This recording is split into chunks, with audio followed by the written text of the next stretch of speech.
Amigas y amigos, vamos a retomar este hilo de los cortos teológicos, hoy que empieza el primer domingo de Adviento en este año litúrgico, ¿no? Celebratorio de el tiempo nuevo que se abre, ¿no?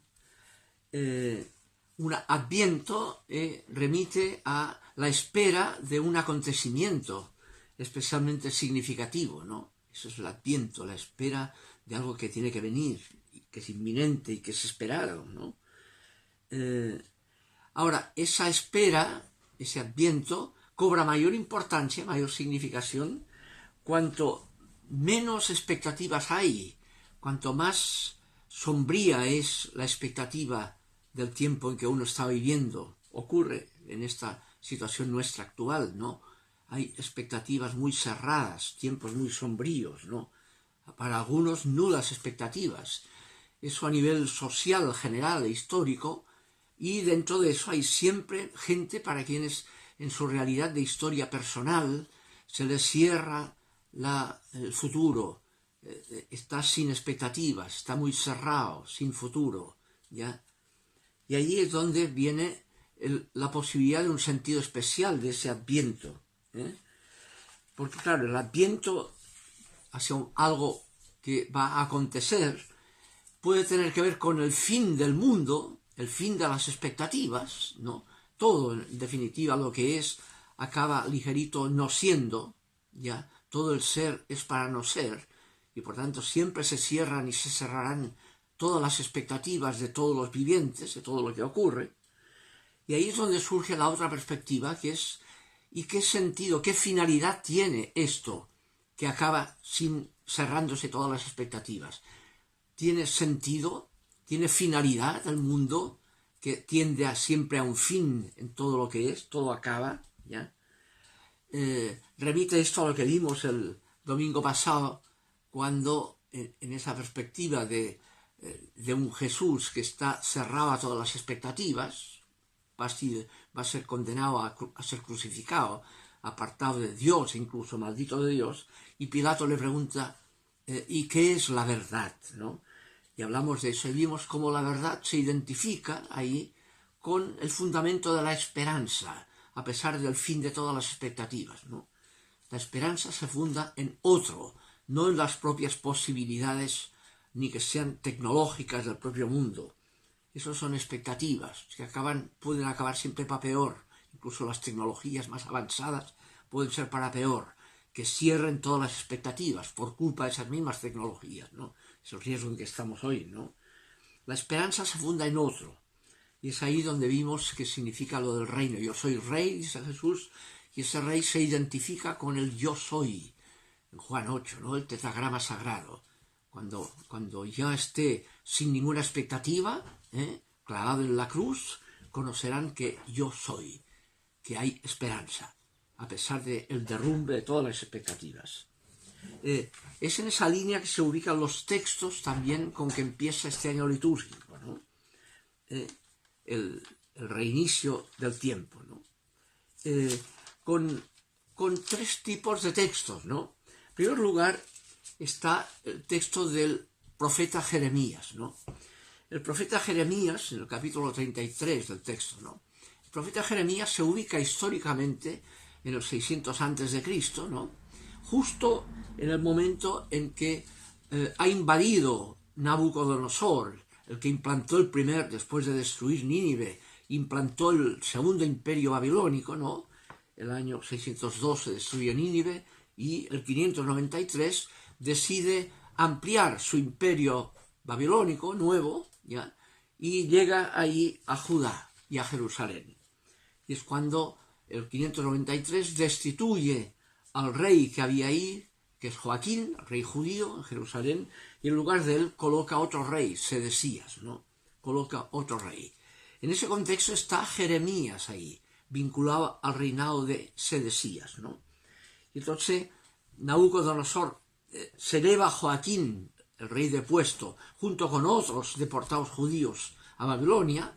Entre esos deportados se llevó a uno muy especial, que es el sacerdote Ezequiel, que en el exilio babilónico se aparecerá como profeta contemporáneo a Jeremías en Jerusalén. Jeremías, en cambio, está en Jerusalén en ese contexto, y es cuando prevé ya que, de todas maneras, debido a los abusos de poder acumulados durante la monarquía de Judá, como dicen los libros de los reyes, juzgando cada uno de los reyes, hizo el mal a los ojos de Yahvé, llega un momento en que a Sedecías le toca el mismo juicio, ¿no? Hizo el mal. Y entonces Jeremías, en el capítulo 34, después del texto que aparece hoy como texto litúrgico, dice, el capítulo 34, así dice Yahvé, el Dios de Israel, y habla Jeremías en nombre de Yahvé, ¿no? Ve y dices a Sedecías, rey de Judá, y le dices, así dice Yahvé, mira que yo entrego esta ciudad, Jerusalén, en manos del rey de Babilonia, y la incendiará. En cuanto a ti, no te escaparás de su mano, le dice a Sedecías, sino que sin falta serás capturado, y en sus manos te pondré, y tus ojos verán los ojos del rey de Babilonia. ¿Ya? Se las tendrá. Y el tema histórico marca de que en ese periodo en que se ha ido Nabucodonosor después de la primera invasión, el 593, llevándose al rey depuesto Joaquín, dejando a Sedecías, entonces hay un grupo de judíos que quieren aprovechar que Nabucodonosor se fue para forzar a Sedecías a que se junte o busque alianzas con el rey de Egipto y declare la guerra a Nabucodonosor y pueda derrocar al imperio babilónico. Y entonces, cuando el 587 Nabucodonosor se entera de esa estratagema, y entonces vuelve a Judá, y ahí sí, en ese contexto es cuando los judíos se dan cuenta que viene Nabucodonosor, y algunos de ellos huyeron a Egipto y se llevaron como rehén a Jeremías, que ahí desaparece y muere en ese exilio forzado a Egipto, ¿no? Y entonces llega Nabucodonosor, destruye el templo de Jerusalén, obviamente destituye a Sedecías, le quita los ojos, mata a su familia antes, ¿no? Y se lleva también deportado ahora a Babilonia a Sedecías y a todos los judíos, y empieza el 587 el gran exilio babilónico de los judíos, que durará hasta el 539, toda una generación, ¿no? En ese contexto de falta total de expectativas es donde se ha ubicado el profeta Jeremías y pone en el capítulo 33 el texto que hoy se eligió como texto de Adviento, primer domingo de Adviento. Dice Jeremías 33, en aquellos días, esa expresión en aquellos días, Jeremías 31 también dirá en aquellos días para anunciar la nueva alianza, ¿no? Es una forma de expresar el adviento de la esperanza. No son días de expectativas, futuros de expectativa, es esperanza. Se funda en lo que Dios es y en su decisión, no en nuestras propias posibilidades que nos han llevado al derrumbe, a la autodestrucción de las expectativas, ¿no? Se funda no en nosotros, sino en el otro, en lo que Dios es, y en eso, en el Yahvé que está presente. Y dirá así, en aquellos días y en aquella sazón haré brotar para David un germen justo. Y viene el tema de la esperanza vinculado a un germen, una semilla nueva, justa. El hijo de David, no digamos, el verdadero significado del rey de la realeza. Y practicará el derecho y la justicia en la tierra. Ya no será lo que determina ese derrumbe de todo, que es los abusos de poder. Establecerá el derecho y la justicia en la tierra. En aquellos días, repite, estará a salvo Judá, y Jerusalén vivirá seguro. Y así se la llamará Jerusalén.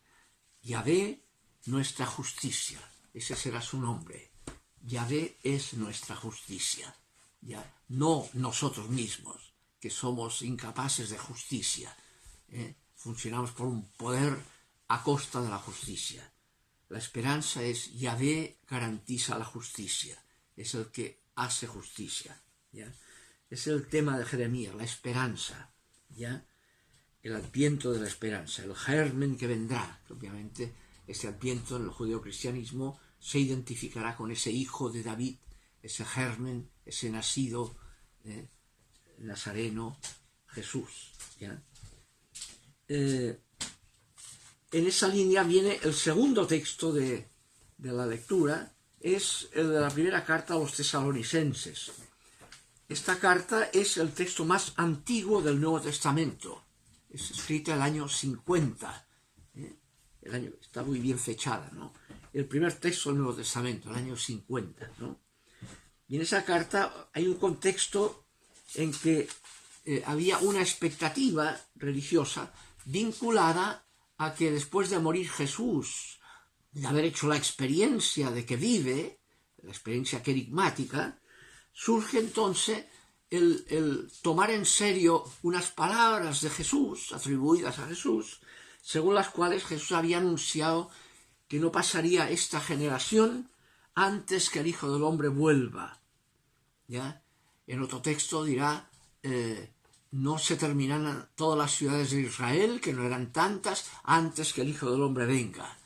Esas palabras de Jesús fundaron una expectativa de adviento inminente, la segunda venida de Jesús, ¿no?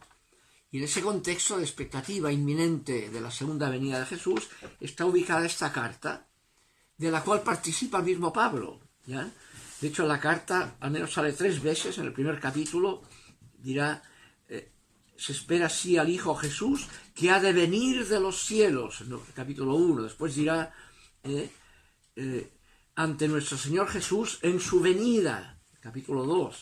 Y luego tercera vez, ante Dios nuestro Padre, en la venida de nuestro Señor Jesucristo con todos sus santos, capítulo 3.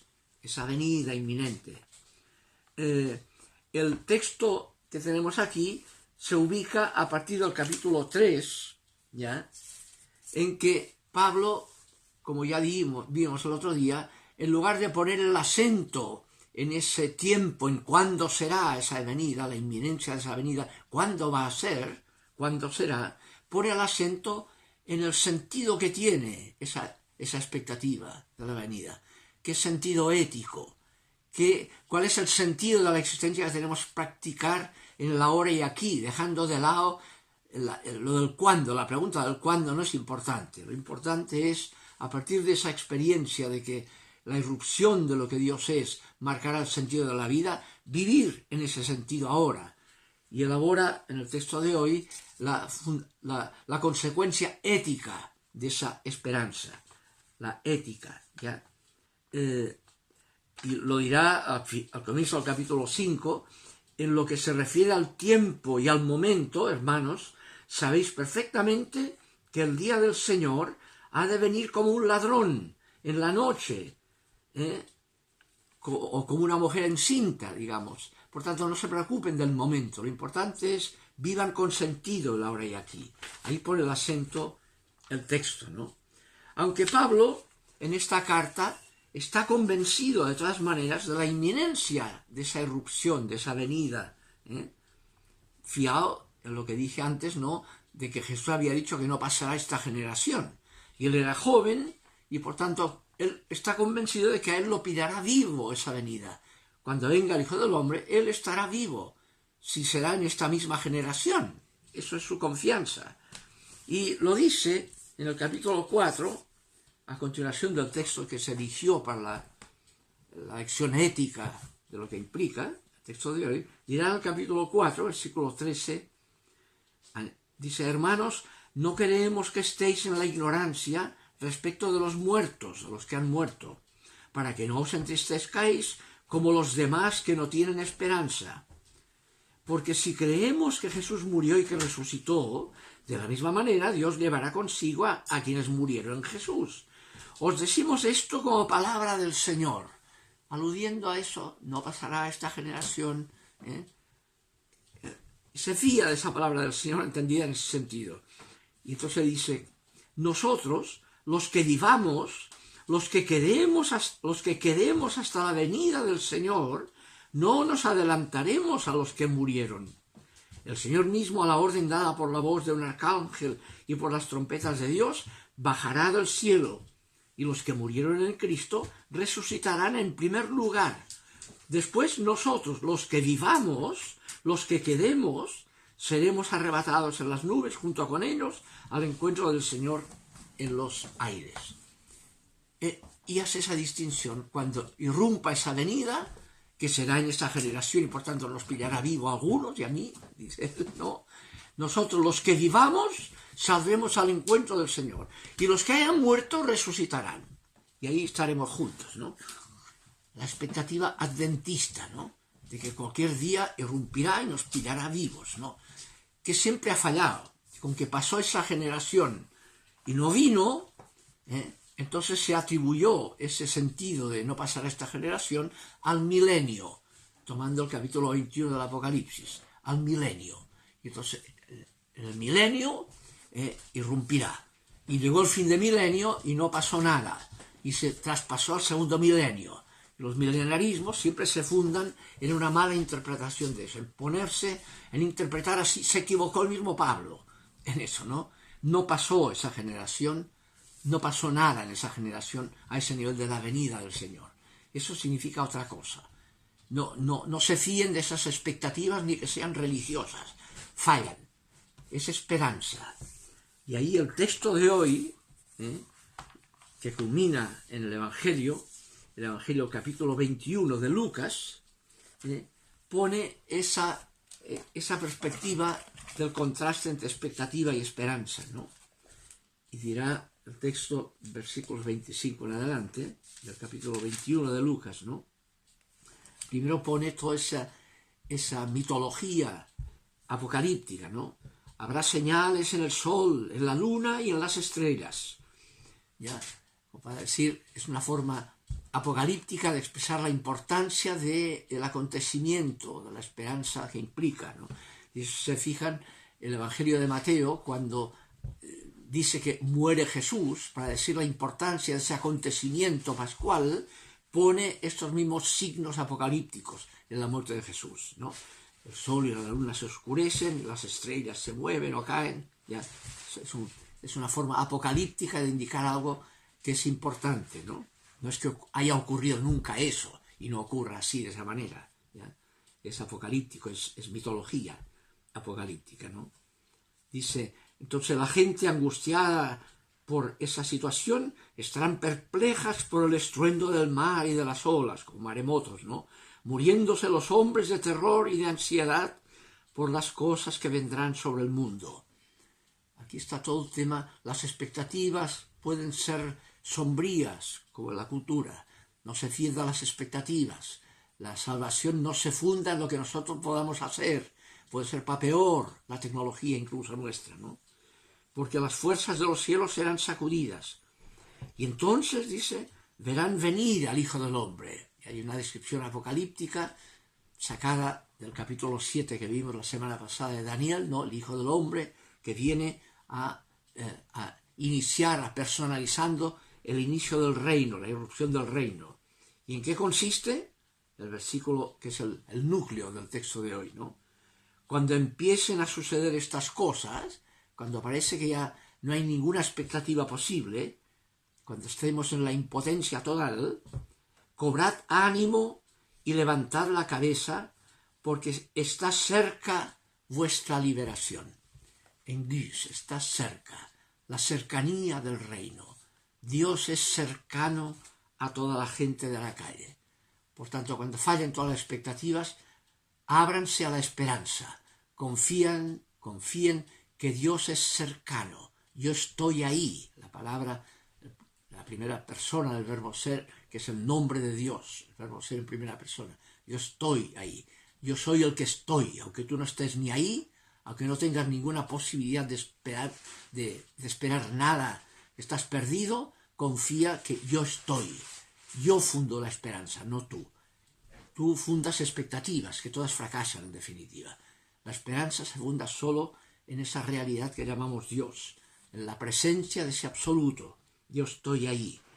Por tanto, cuando no haya expectativas, levanten la cabeza porque se acerca, está cerca, en Dios, usa el verbo está cerca que vimos ya en Marcos, ¿no? El primer libro, primer evangelio de la antigüedad, el de Marcos 1:14, ¿no?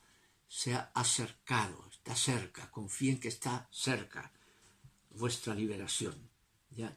Ese es el significado profundo del Adviento. Abrirse a la esperanza de que está cerca nuestra liberación. Y ahí es donde, en el capítulo 22 del mismo Lucas, en ese contexto dirá la frase que ha dado origen a que engañó a Pablo y que ha dado origen a todos los adventismos a convertir en expectativa lo que es esperanza y no expectativa. Del tiempo nadie sabe nada. ¿Ya?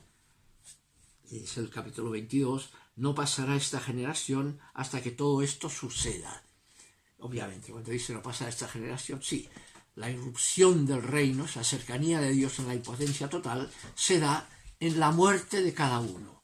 La muerte de cada uno es el fin del mundo. Y ahí es abrirse al sentido. La finalidad del mundo es el acogimiento que se da, en definitiva, cuando estamos en la impotencia total, en la muerte, en la incapacidad total de ninguna posibilidad propia. ¿Ya? Solo es esperanza. Se funda en lo que nos es dado gratuitamente, la irrupción del otro, es lo que el texto fundamental de Lucas hoy día. Fíjense que el mismo Evangelio de Lucas, después, más tarde, cuando Jesús lo crucifican, solo lo dice Lucas esto, es cuando pone que es crucificado junto a otras víctimas, también sin ninguna posibilidad, ya con el fin de toda expectativa, el ladrón crucificado junto a Jesús, y es cuando Lucas pone ahí el significado de la cercanía del reino, y a toda la gente de la calle, a ese pobre crucificado junto a Jesús, y le dice: hoy estarás conmigo en el paraíso. Hoy, ya, en esta situación de impotencia total, crucificado, confía que yo estoy ahí. Yahvé, yo estoy ahí. El tema de la esperanza, ¿no? A pesar del derrumbe de todas las expectativas. Es el significado de estos textos de Adviento. Seguiremos el próximo día con un paréntesis a estos tiempos de Adviento, porque será el día de la Inmaculada. Vamos a hablar un poco de la Mariología. Que estén bien. Buen domingo.